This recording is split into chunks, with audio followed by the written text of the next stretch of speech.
Seyishaya yagabanga insimbi yesikhombisa emini noma ke busuku libito lami ngizandile Mpafane ngethemba ndadifokotela Tindzaba tetfu singathi ceketsi ke phase sibuke letho lethamba embili Indvuna yetiko letemafa lomuhla nayetfula inkulumo yeliphakelo leminyakatimali wa-2022 neminyaka wa-2023 ivetile ukuthi uhulumende ubeke imali lenganga 22 million eceleni kuze sive sitawukhona ukukhulumisana ngato tinkulumo tekuthula kiso sibaya sikhwama ke ESWATINI National Provident Fund selidlelandvongeni sesendeke umncintiswano wekhutsata ke bantfu ukuthi ikakhulu labo labanalabo lababasite emakhishini ukuthi babafake nabo kuze ke batayuthola lidlelandvongeni kanti ngakulokunye sikhwama lesincephetela abantfu labatfole tingoti etimotolweni isincephetelo Motor Vehicle Accident Fund solo sichubeke njalo nemkhankaso wabo we-cattle ranging lekwenta siciniseko sekuthi imfuyo ayingeni ke ikhathi emigwacweni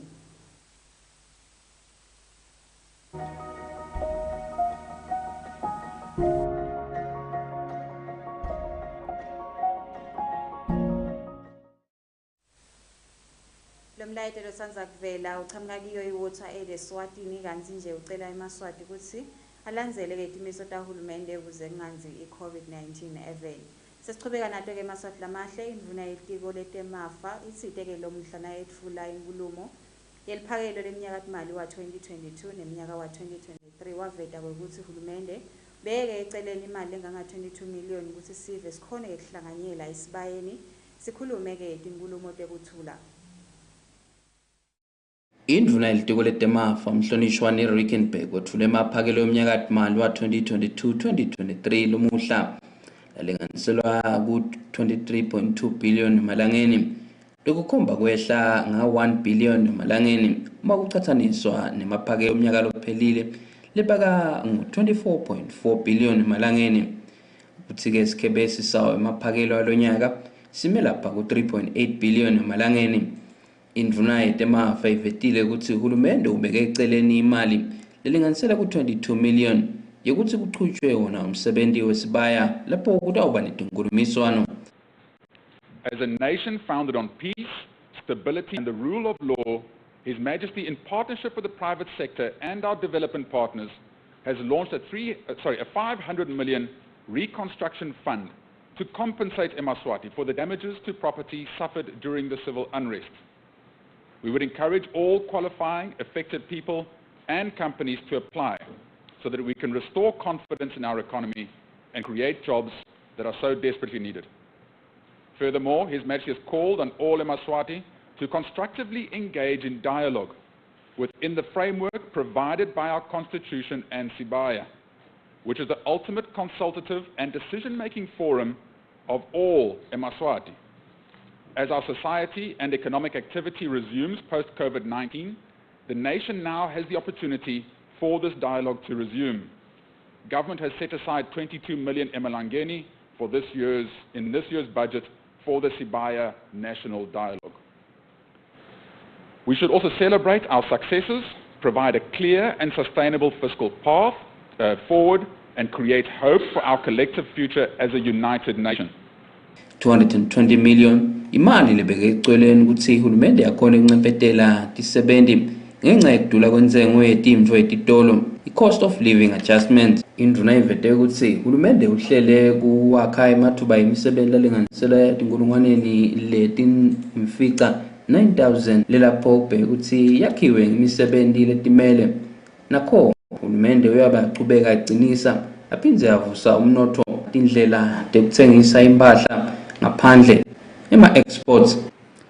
Fortunately, SACU collections were not impacted as heavily as initially predicted, and measures to increase our share of SACU revenue are also bearing fruit. SACU revenue receipts for 2022-2023 is 5.8 billion emalangeni. I know the newspapers are speaking about 6 billion, but they were just, they didn't have the exact figure. The other good news is that our estimations for next year, which is 2023-2024, is currently 8.7 billion emalangeni.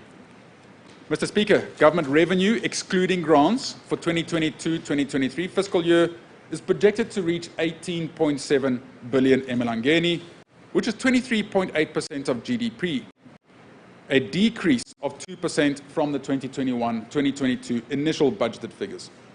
Uhulumeni uphindze ukumemetela nako kunyuswa kwemithelo ngokuhlukana kusuka kuyo i-corporate tax, i-income tax, kanye nayo i-VAT. Tindzabeni channel Yemaswati kubika Linda Shongwe eParliamente.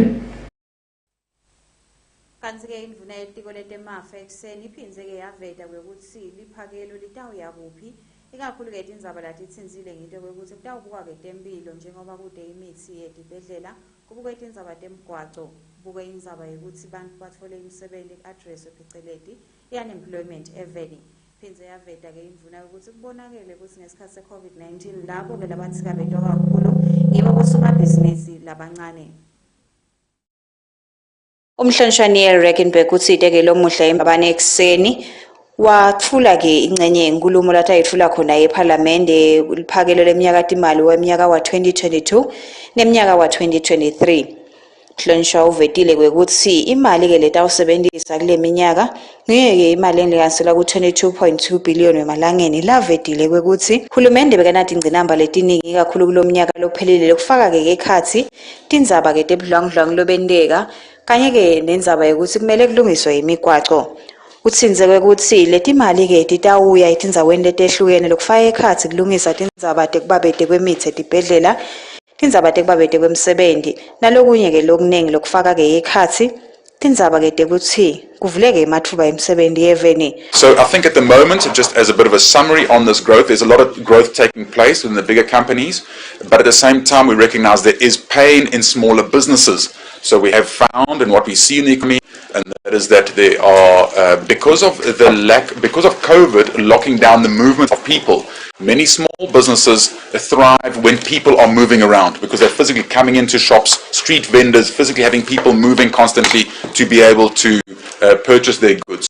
And there has been pain in that sector. But at the same time, we believe that with the macro coming right, with the macro being fixed, you normally find quite quickly that sector of the economy does also recover quite fast, and there should be recovery taking place there soon. So hence we are even hoping that from the small business side, SME, MSME, that space will also be repairing. As we sit, it's already looking good. If you look at money supply, the money supply in the country has just grown with about 14% over the last year. Hence, it's proving money movement in the economy is improving. Our reserves are healthy, our reserves are strong. We thank the central bank for that. Our balance of payments remains positive, which means that we are exporting more than we are importing. We always have enough forex to be able to honor whatever forex requirements are in the country. So it's just a matter of, I think the summary is that even though we are having pain, we're having our issues, there is also hope. There is also the fundamentals of an economy that is coming right are definitely now bearing fruit, not only hard work going in, but the fruit of the work is actually coming in. Ngizandile mpapale tindzabeni channel Yemaswati na abongile mabuza embabane. Kanti-ke emalunga eParliamente lesiwakhulumisile lo muhla ngendzaba yalo liphakelo leminyakatimali wa-2022 na-2023 avetile ukuthi lafisa-ke ukuthi kwenteke ngeyokuthi kuthi-ke cacaca sikhwama se-Regional Development Fund lesihlose ukuthi sithuthukise-ke bantfu kiyo imimango ngekuthi bacale wona emabhizinisi. Njengoba lo muhla indvuna yetiko letemafa imhlonishane Reckenberg eParliamente bekethula-ke umbiko weliphakelo leminyakatimali wa-2022 na-2023 emalunga eParliamente avetile ukuthi lakufisa kakhulu ngiyo kwekuthi phakelo lithi caca kakhulu ku-Regional Development Fund letaka kuyawusita leyo mimango kuthi isungulwe emabhizinisi. Bahlonishwa babeke kanjena. Asithi nje mina yethu likakhulu wonke umuntu kubuka ibudget ku-addressa kakhulu i-service delivery likakhulu lesiyibuka kuwo wonke umuntu likakhulu lemakhaya. Siyathi-ke sonke ukuthi i-challenge lekhona sibuke imigwaqo, sibuke i-youth, i-service delivery ne-wealth creation yale kithi ukuthi bantu banikwe lithuba lokuthi basebende baticalele imisebenzi So sibuke kakhulu le Regional Development Fund because it's actually a vehicle that we can use to drive entrepreneurship lemakhaya. Nekuveta ke ukuthi le migwaqo ifile la ngephandle, imigwaqo yonke ifile kuhambeke kutofika la ema-rural areas nako konke tindzawo letinye ifile. Oh no, tsine sikatse ukuthi induna isikhuphulele imali ye-RDF ne-youth especially uma angayikhweshisa nje ibe lapha ku-5 million enkundleni. Bomake banakeke nebantwana kakhulu bangene kubudget this time. Kubonakala ukuthi bayasitakala kakhulu kule simo semnotho lesichamuka kuso. Le mali nje ka health makunyuka yona bathola amaphilisi esibhedlela sesifile kuthenga ema-pharmacy abantu abadala abanadoti imali bese kuba yimigwaqo labangakhona abantu abadala kuhamba bayofika edibhedlela. Ngizandile Mpapane tithombe Gary Carlos eParliamente. ESWATINI National Provident Fund yendeke umncintiswano wekhuthata ke labo labanebamvu lababasita emakhishini ukuthi nabo babhaliselwe ke lidlelandvungeni bakhoneke nekulitfola. Lidlelandvungeni loku ESWATINI National Provident Fund lomuhla nalikhuluma ngasomlomo walo livetile kwekuthi noma ke kude umthetho lophocelela labo labana labasita etindlini ukuthi babhadale lidlelandvungeni kepha-ke basukumisa umkhankaso wekubakhuthata ukuthi ababe nelithando ikakhulu kiyo inyanga yelithando babafake-ke labo laba basita emakhishini kilo lidlelandvungeni. Lithando njengoba nje senyangeni yelithando si emalunga ethu ikakhulukati lawa lacashe naba basita kwe emakhaya phecelezi ama-domestic workers abakhombise lithando nanabo siyabacela kakhulu ukuthi bakhombise lithando ngoba siyawabona ama-domestic worker ayasebenza kepha-ke kusete vele lo mthetho lophocela yena umcashi ukuthi abhadale lidlelandvungeni. Ngawo-ke sithi kulo nyanga ya February lesikiyo emalunga ethu lacashe ama-domestic workers angalikhombisa luthando ngekuthi abhadale tisebenti abo lidlelandvungeni. Siyawakhuthaza kakhulu ukuthi siyawacela ukuthi akwende lokho kude kusinawo letisebenti bathi nje basebende ngemdlandla lithando babe babona ukuthi cha umcashi usendele invo lenhle wasibhadala lidlelandvungeni. Uphinze waveta umncintiswano lo wendiwe ngilo lidlelandvungeni kukhuthata abacashi ukuthi bende lidlelandvungeni kulabo laba basita ke emakhishini lavetile kwekuthi sekuvele ke ucalile utawusike wephetha nayiphela lenyanga lesetulo longiyo ke February 28 uvetile ukuthi lohambe embili umcashi utawutfola ke umhlomelo we-fridge, wesibili uthola i-microwave, wesithathu athole ke phecelezi steam cooker. Asiphinde sichaze ukuthi indulini ukuthi lokukhona lesibekile lesidlandvungeni ikhona ke imiklomelo lekhona lapho ke khona abacashi labathathu lokubonakala sibaba abasehlahleni bawutiwinela wokucala utawina i-fridge, wesibili awine i-microwave, wesithathu ke awine ke steam cooker. Lokusho ukuthi lo mkhankaso lona ucalile nje njengoba seFebruary nyalo uyozophela mhla ka-28 February kulo mnyaka lesibuku. Ngizandile Mpapane Tindzaba channel tithombe ngilisa mamba sikamanzini. Bagunyati betexhumana yeSwatini Communications Commission kuthi iteke lomuhla ngekubambisana nelitiko letekuvakasha nekongiwa kwemvelo baphakamisa ngalokhu semthethweni umncintiswano webamfana wekubhala incwadi ngekuthi ngabe bathi kabedeke kanjani bona ngekuguquguquka kwesimo selitulu. Batathi bayibhala leyo ncwadi baphinze bathi kabandi ngekuthi imvelo kumqoka kanjani bekuthi yongiwe heaveni. Bagunyati betexhumana yeSwatini Communications Commission ngekubambisana nelitiko letekuvakasha nekongiwa kwemvelo naletinye inhlangothi lomuhla baphakamise sigaba ke salonyaka semncintiswano wekubhala tincwadi kakhulu sabo bantfana. Sicubulo ke salonyaka ngeke ukuthi bantfana batawubhala ke ngaloku lokubathi kabetile ngeguquguquka kwesimo selitulu bathi babhala nje kuphinze kunakelelwe tindzaba tekongiwa kwemvelo. Bantfana babhale incwadi lengangelikhasi noma half welikhasi babhale ke ngesandla basho ke lokuthi ukuguquguquka kwesimo selitulu kubathi kabete kanjani babese ke sebayiposela kuye ke PO Box 125 Mbabane. Trends indicate that since the 1960s, there has been an upward trend in the country's temperatures, with a significant increase in temperatures between the year 2000 and 2015-16. In the same period, a downward trend of the amount of rainfall has been noted. This largely affects all sectors of our economy, but more especially the agriculture sector, which relies heavily on good and consistent weather conditions.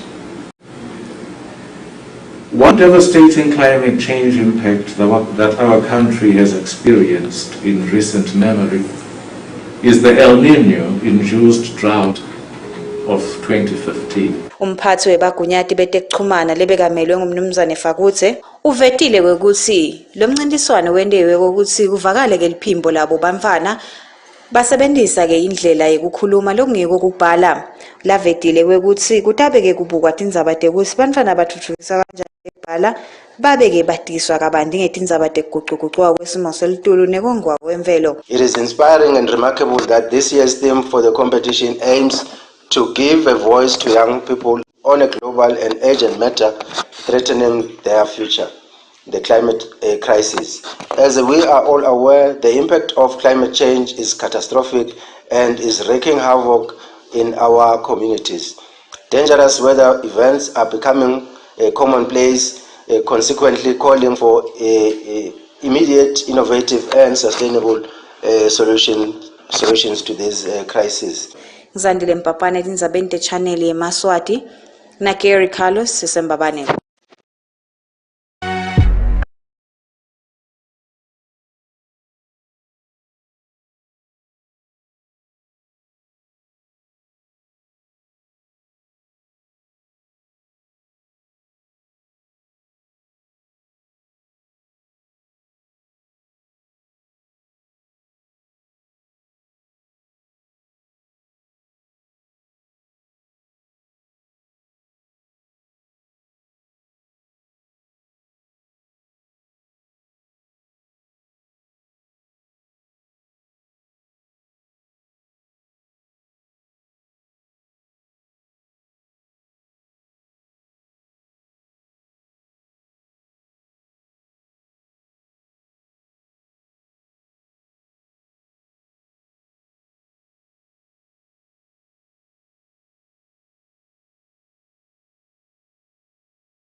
Goes onto your skin. You care about the products that are approved by dermatologists, suitable for your skin type, and renowned for real customer testimonials. You want that glow. The Portia Beauty Store at Swaziland's Gables Shopping Centre has the products you need to achieve those skin goals. Water! Come get that glow.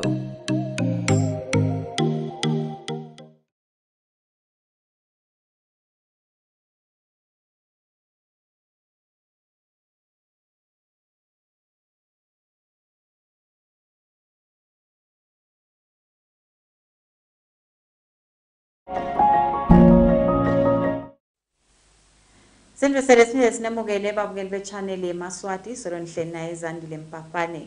Lo mlayeto solochamuka kiyo iWater Aid eSwatini ucela nje eMaswati ukuthi alandzele timiso tahulumende kuze kunganzi i-COVID-19 event.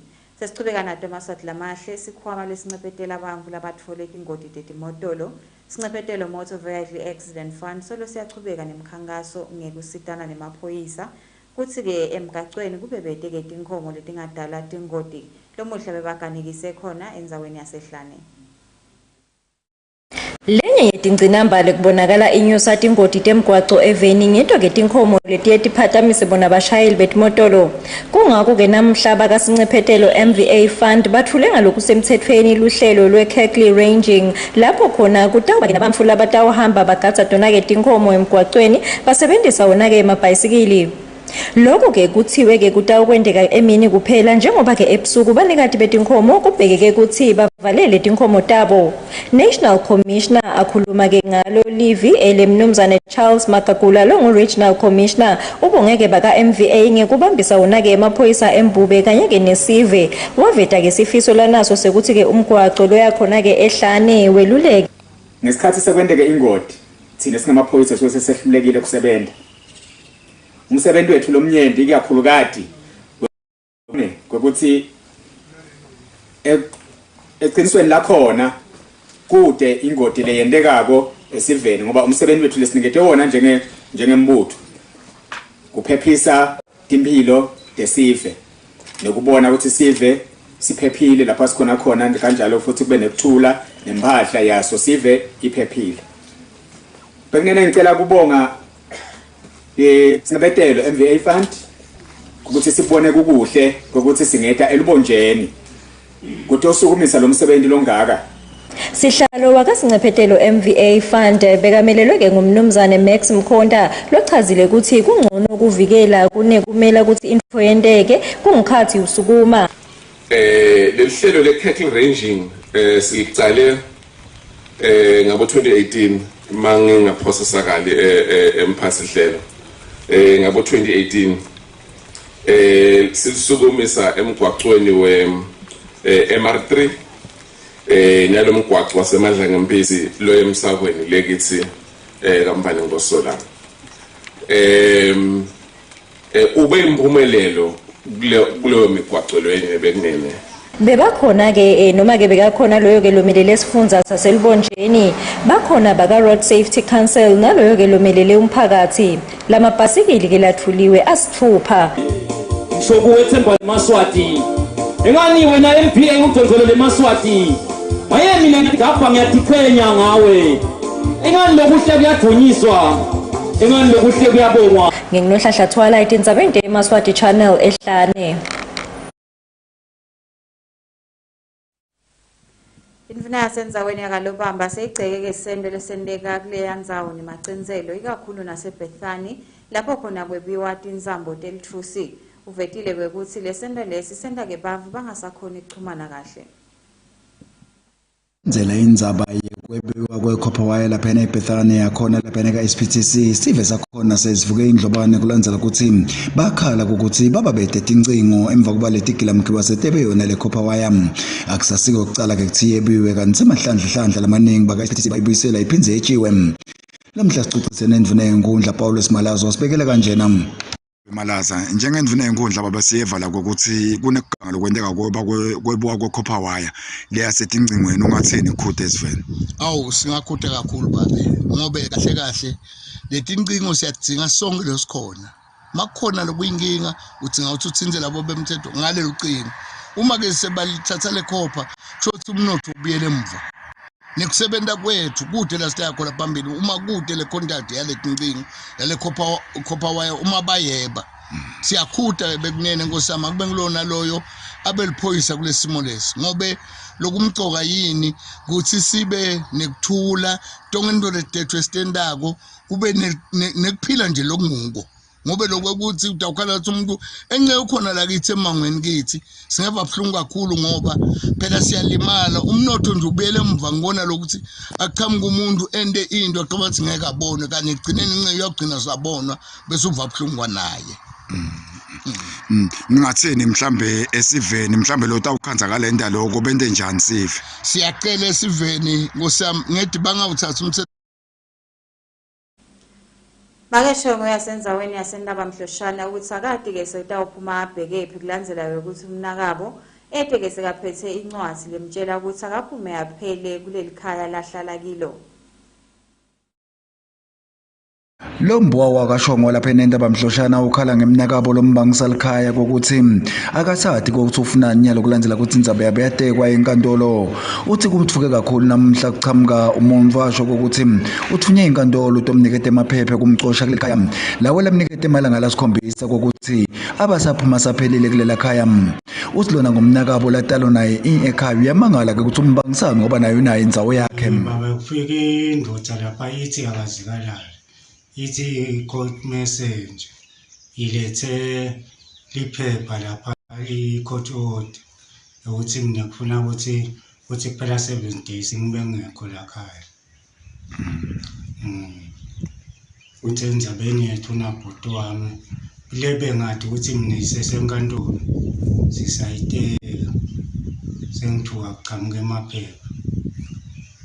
Angadi ukuthi kuhambe njani ukuze kufike kuleli phepha. Beniteke enkantolo ku kaManzini. Mbangando mambamba ne. Bafuna ngisa lento yabe kufuna kuthengisa umhlaba. Bagreta nemathuna babeke imithi. So sisesapota ndaba zabantu 2018 gcina ndaba zabantu asithi induna tiyokhuluma tikhulumisane yombili lemphakathi. But i-answer solo ayibuyanga nanamuhla. Uhlala nabani la khona? Ingedwana nje besihlala nalesabati sisaphila kunale kushona sona ke kwesuka lenqushu nqushu. Lo shathi ngabani la khaya la? Kukashonga. Bashela wena lekhaya. Bashela mina lekhaya. Manje lugcina uthi utawenda njani kona ngalendzaba sibayishita? Nami sekufuna ukuthi ngiyobona abamele. Ngive ukuthi bona bayiphendula bathi cha siyabona. Taba tekushayela umnakabo tehlulekile kulandzela zilicingo bekangalibambi nako lombuka washito ukuthi usakuhlangana nabo umnakabo nabo siswakbo labanye embabane kuze lendzaba lena bato khona kuyisebenta dzabente channel emaswati ngijustice wakadlamini ngisendaba mhloshana. Labo lababuka Tindzaba tekongwa kwemvelo eveni sebabulala emabhodlela kiyo-ke inkampani yemagesi ye-Eswatini Electricity Company ngekuphakamisa-ke luhla lwe-Earth Hour. I-Earth Hour itawukutsata eMaswati ukuthi kuthathe nje i-hour linye lapho khona bacima tonke itinto besebenzisa gesi baphindze-ke bakhutsate kongiwa kwemvelo. Lababuke kongiwa kwemvelo lapha-ke eveni lakangwane bathi bayacela ukuthi isive seMaswati-ke sibambise yona-ke inkampani yemagesi kuwo lo msebenzi we-Earth Hour ohlose ukuthi kongiwe kona-ke kwemvelo.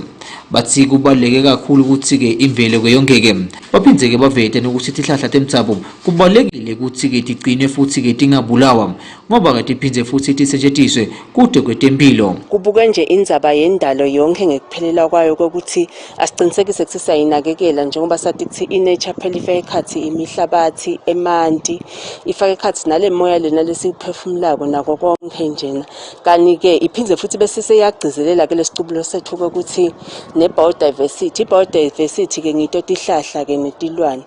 Kungaba nje kucela esiveni kokuthi i-Earth Hour akusiyo kokuthi abantu basemagesini kepha ngelenye letindlela lapho khona sikukhuthaza sive kokuthi sinakekele imvelo. Lokusho ukuthi-ke ngalomhla ka-28 njengoba kuba naleli hora lapho khona kuyecishe konke lokungathi akunaso isidingo lesikhulu. Kungaba nje nekucela esiveni ukuthi lo mkhankaso lona kufuna usale uba ingcenye yokuphila njengoba sathi nje ukuthi leminye imigomo-ke yakamhlaba nasikhuluma ngama-SDGs ikhuluma ngayo indzabe kokuthi asibe bandle sesinasebenzisa timvo sitisebenzise ngendlela ikhuluma ngabo sustainable consumption. Lokusho kona kufaka ekhathi kusetshenziswa kwayegesi nekokuthi-ke njengoba sibona kunetimvula kulamalanga imvelo yethu yonakele. Lenye indlela lesingasapotha ngayo lo Earth Hour kungaba ngokuthi simango siphumeni sihambeni siyovala tiselenati letivulwe tibi siphumeni sihambeni siyohlobisa lapho sikhona khona ngoba sithi Tiningi Maswati lamahle lapha embi kwami njengoba lakha ngaphela Tindzaba kepha kuphela sona isikhathi ngenxa yesikhathi sitatshaya sitibeke lapho ke telisuku kepha-ke sitawubuka lento bethamba embili ngakade kucisa. Indvuna yetiko letemafa nayetfula-ke phakelo leminyakatimali wa-2022 na-2023 vetile kwekuthi uhulumende ubeke eceleni 22 million emalangeni lotawusita ukuthi Maswati ahlangane kuze kukhulunyiswane ngaleto tingulumo tekuthula esibayeni. Ngakulokunye sikhwama eselidlela ndvongeni ye-Eswatini National Provident Fund seyiphakamise-ke kumncintiswano lotawukhutsata labo labanebantfu lababasita emakhishini ukuthi nabo mane batfole lona ndlela ndvongeni. Kanti ngakulokunye isikhwama lesinciphetela abantfu labatfole tingoti etimotolo Sincephetelo Motor Vehicle Accident Fund nembutho wemaphoyisa solo bachubeke njalo nemkhankaso yokunasiqiniseko sokuthi tinkomo atingeni emgaqweni dibange itingoti. Sibe kakhulu ukuhlala nathi kulabo ke labathi singesimani bathatha itfola naseyibumbene isimbi elishumi lomuhla ebusuku ngetenganishiya nodva kwanyalo ndanishiya nawo umlayeto lochamuka kiyo iwater aid eSwatini nayicela eMaswati ukuthi alandzele timiso tahulumende kuze kunganzi i-COVID-19 eveni. Ngisaleni kahle.